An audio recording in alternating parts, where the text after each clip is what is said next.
નમસ્કાર, હું છું પ્રિયા અને તમે જોઈ રહ્યા છો જનતા કી જાણકારી ન્યૂઝ। નજર કરીએ આજના સમાચાર ઉપર। સુરત શહેરના વેસુ વિસ્તારમાં આવેલ આશીર્વાદ વિલા કોઓપ હાઉસિંગ સોસાયટીના 2500થી વધુ રહીશોએ ચૂંટણીનો સંપૂર્ણ બહિષ્કાર કર્યો।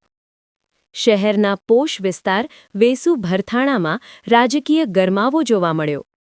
આશીર્વાદ વિલા સોસાયટીના રહીશોએ તંત્ર અને શાસકો સામે મોરચો માંડ્યો।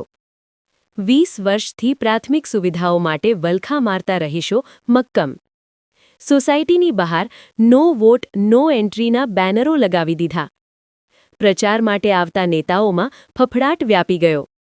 રિપોર્ટર સુનિલ ગાંજાવાલા, સુરત। આ વખતે આખી સોસાયટી વોટિંગ નથી કરવાનું રીઝન એ છે કે અત્યાર સુધી જ્યારે પણ શાસક પક્ષ ઇલેક્શન આવે છે ત્યારે મોટા મોટા કમિટમેન્ટ કરીને જાય છે કે તમારા પ્રોબ્લેમ અમે સોલ્વ કરશું, પણ એ પ્રોબ્લેમ જ્યારે ઇલેક્શન પતી જાય છે પછી જ્યારે સોલ્વ કરવાની વાત આવે છે એ રીતના દર વખતે રજૂઆત કરવા છતાં પછી પણ કોઈ સોલ્યુશન આવતું નથી અને જે તે ઓફિસોના ચક્કર ખવડાવે છે।